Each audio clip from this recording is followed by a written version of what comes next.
Focus on the lesson. Live in the hills, but I still get a spread. Started with a live, but I still reinvest it. Fear how I feel, then you feel it's a blessing. I just want the lesson, I just want protection. I'm up and I'm down, but they sound like progression. Farmer never plans if he waits for perfection. Finger to the down, hold it. All right, ladies and gentlemen, I got your Watchlist coming in January 27, 2021, and the short squeeze continues. And I got 5 stocks that I'm looking at for tomorrow, but the short squeeze continues after hours. I even hate to talk about it, but Elon Musk mentioned Tesla after hours, and now this stock is shooting up above 200, but all of the other short squeeze stocks are going with it. And if you guys remember what happened the first day, it led to that big squeeze with everything else, and a lot of people have different theories and all of that, so we are going to see what happens tomorrow. But we still got a lot to talk about for the rest of the week. We are going to be getting Jerome Powell tomorrow, as well as Apple, Tesla, and Facebook, so it should be very, very exciting. And we also got the reports from Microsoft, Starbucks, and all of that, and there is a lot happening after hours right now. So I want to go over what we played today, what we're looking at tomorrow, what happened in the market, and then what we are expecting for the rest of the week. So let us not delay. You guys know what you need to do. Drop your thumbs up on the video. Make sure you're subscribed. And if you don't know, we are live Monday through Friday, 30 minutes for open. It's the first link in the description, and it is pinned in the comments. We better see you there in the morning. It's free $99. It costs you nothing to join. YouTube.com/the-stock-market. You can post the plays, see the plays, watch the watchlist come to life. And yes, if you want to make the most out of your stock trading career,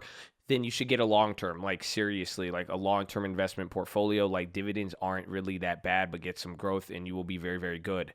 And the most important thing you need to do, post your watchlist below. Let us know what you're looking at. Got any plays, comments, remixes, anything, post them below and source that info. Shout out to Chad, baby. So right off the bat, the market moved in a very earnings-esque manner today. You got the little gaps and pops. Well, we haven't seen a gap down, but you're seeing the market gap up and then staying relatively flat for the rest of the day. We saw this the last 2 days, and even today was a little bit worrisome in the morning, especially coming off of what we saw yesterday. So the market started to sell off. Some people were spooked out a little bit, but the idea is, it's kind of making a move in the morning, and then it is hanging out until we see the earnings. Now, this is what we talked about yesterday, because this is that market dislocation where the markets aren't moving much, but then you look at all of these individual names, there is still a lot of stuff going on. So after earnings, we may even see some bigger moves, but this is pretty much how I expect the next few days to go, maybe even coming into next week. So what I would say is that the markets may tell us something, but the individual names are probably going to outpace the market here in the next few weeks till everything chills out. So that is a really, really key point. But now you're seeing this play out once again today. So tying that into everything else that's going on,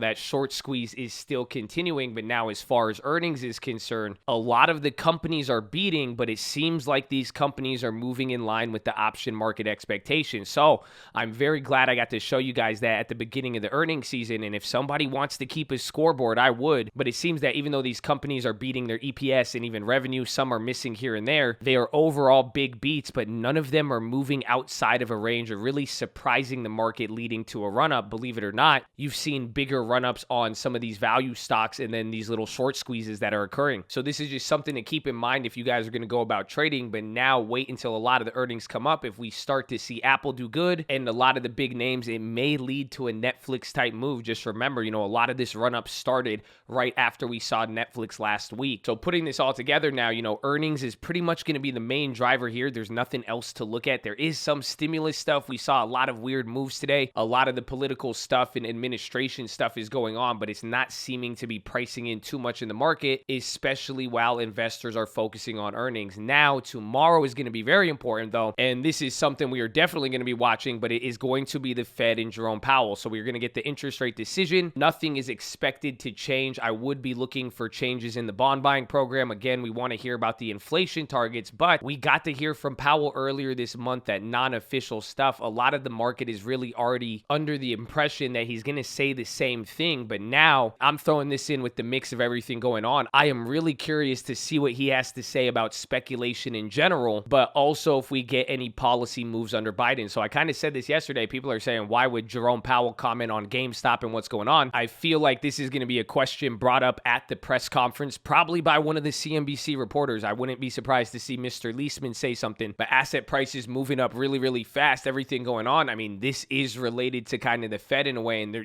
somebody is probably going to bring it up, especially given the size of the moves and the media attention. Again, this short squeeze that you're seeing, I believe, is bigger or at the equivalent of the market type of short squeeze that we saw in March or April of last year, and that was a result of people shorting the most they have after one of the biggest drops since 1932. So it's a very big move. I would be surprised, and again, I encourage all of you to be careful with it. Again, this keeps coming up over and over again, and one little piece of information I will throw out: the PDT rule was invented and implemented February 21st, 2001 during the dot-com bubble. So government action or government comments when there's massive speculation, I wouldn't be surprised to see anything, but we will see what happens. But now, as far as earnings, tomorrow you're going to get these in the morning. It is going to be too late. I was wrong yesterday. I kept saying Apple, but tomorrow, after hours, you're going to be getting Apple, Tesla, Facebook, LRCX, that's a chip maker, Levi's, Whirlpool, Las Vegas Sands, CP, URI, SYK, HOLX, and CREE. There is going to be more companies, but these are some of the companies I'm more familiar with, and we'll take a good look at them. But overall, we have a few different plays, and these are going to be big names, so we're going to see how they play out. But now, if you want to play any of the Thursday earnings for tomorrow, here are the ones that report in the morning. We already have our McDonald's play. Again, you've kind of seen the airlines and how they've played out. There will be more airlines, some financials. Again, a lot of airlines. I like Sherwin-Williams. We talked about that one today, but I believe it's a little bit more expensive. If anything, I do like Tractor Supply, and I'm going to show you guys something like that when we get to the plays. But these are a lot of the big companies. These are Dow components. Again, you've been seeing the market move a little bit interesting in the morning, so I will definitely be keeping an eye on all of these. But earnings is going to be key, and our work is cut out for us, so I hope you're ready. But that is pretty much it. So let us get into the plays. So right off the bat, I have a few different plays. I actually got a lot. Let me bring this up here, but there was a few things after hours. Again, that was one with Walgreens. We'll talk about it, but as far as the 5 plays, I got some earnings plays, IPO, and then some news plays. Again, a lot of things happened after hours, but the first one I like is EZGO. This is an IPO. I believe it's a Chinese battery bike company or something. Again, I don't really know what they do. And you the one over here talking about speculation, Josh, huh? Hey, yo, Brandon. But you guys have seen me trade the criteria, and I really, really like these small floats, especially in this marketplace. So it has a small float, mention of batteries. I think it could be a good story stock, but again, IPOs in general, I really, really liked it. So I ended up grabbing shares of this. We got it at IPO. Again, it went crazy. We had an opportunity to make it free. It was up at 50%, but I grabbed 200 shares at $13.50, and I'm pretty much going to hold this, and my idea is if it goes up 50%, 100%, sell back 100 of the shares, get my initial investment back. We talked about this live on stream. You guys got to see it, and then go from there, and then we get to hold another one of these IPOs for free. So this one just caught my attention when it came out. It kept getting halted today. Again, it had that small float, so I really liked it. But that is going to be the first play I'm watching. As far as the second play, Tesla. So they are going to report, and I'm looking for a premium sell of some sort. So if you guys ever have seen me do this during the day, I start running the numbers and going through the straddles, the iron condors, and that's what I'm going to be looking for, because tomorrow is the earnings date. It had the earnings run up about 2 days ago. I want to see how that plays out and then see what would kind of be a best case, worst case scenario. But I pretty much don't expect Tesla to move too much, or I think that it's priced in so much we could follow the market makers. Again, this is what I've been saying. A lot of stocks have been moving in line, so then pretty much the market maker may give us a good hint, so we will see. So that is going to be the second play. As far as the third play, Apple, it is very, very bullish, and I'm bullish. Again, we made that play free, so I've got to limit my risk on it. I will look tomorrow on the short terms if we do get any sort of run up caused by Microsoft or anything like that, but the premiums are already kind of priced in, so be careful. But a lot of people are talking and raising their guidance on this, so even in the last few days, Apple has just turned extremely bullish. Again, it is at record highs. It is the biggest company in the world. So that's going to be the third play. And then the fourth play, I actually added to this one, but if you guys remember, I have those longer dated puts on Facebook. Those are holding up very, very well. I'm only down 6% on them when the stock has moved way more than 6%, and especially compared to even those Google puts I have. So I like them on the downside, but I'm biased, and I'll go over the play right now so you can see it. But I also have a little strategy in mind, or what I'm hoping for, because I grabbed before close 10 of these February 19th 215 puts for 30 cents, and 215 isn't really too far when you look at it. I mean, I guess it seems far from 285, but a 10% move takes them back down to 240. So I guess it is kind of far. I guess I was tripping out when I saw it earlier. But the main thing that I'm looking for here is you see how Facebook has really started to shoot up these last few days. This is why I'm saying when my puts didn't drop too much, I'm like, maybe they should have, but they didn't. But now come to Tractor Supply, you could kind of see it. These guys are going to be reporting tomorrow, and you could see how they had that kind of run up, and then all of a sudden the few days or maybe the day of or day before earnings, they sell off. So that's why I said, well, my puts didn't go too much. The shorter term puts did decay more than the longer one. So I wanted to see if I could get a good deal on it. And then sometimes it does surprise. Again, we haven't seen this yet, but maybe it does. And this is why I made this play, because believe it or not, when it moves up a lot into earnings, yes, it could keep going and keep going up, but then it could also sell off the day of earnings. And then as people position, it could even drive the puts up. So hopefully we can make it a free play just like we did today with the Starbucks. So you guys remember those 113s? I explained the same exact logic on the upside for Starbucks. It ended up working out. We were able to get one free option for earnings on Starbucks on the call side. So that is going to be the second play. And then finally, the last play I'm going to be looking at, I have it written on the keys, but Walgreens, they are going crazy after hours. I believe it's the Starbucks COO resigned, and then he said that he is going to become the CEO of Walgreens. So they're already up 10%. Shout out to the long term, baby. This is why I'm saying you kind of want the long term. But what I'm saying is watch how this plays out. I think this might be a good shorter term one. Maybe it could lead to a multi-day continuation, but this is just like the Intel news we saw a few weeks ago. Intel CEO stepped down. They put a new guy in. Again, Walgreens has kind of been a struggling company. This was even part of the thesis when we bought it down here. So you're kind of seeing that turnaround pick up. So replacing a CEO who has been responsible for a lot of losses, this could be a very, very bullish sign. So we'll see how that plays out. And best part is if you are a dividend holder now, you know, this brings our position to about 42% on a dividend stock. So a lot of the speculation is cool. I'm such an old man. I'm flexing a dividend stock. I know. But at the end of the day, we got a really good gain here. So now you get 42% gain if you've been holding this in the long term, but your dividend is going to stay the same depending on the amount of shares, because I'm sure a lot of people would say, should we make this free?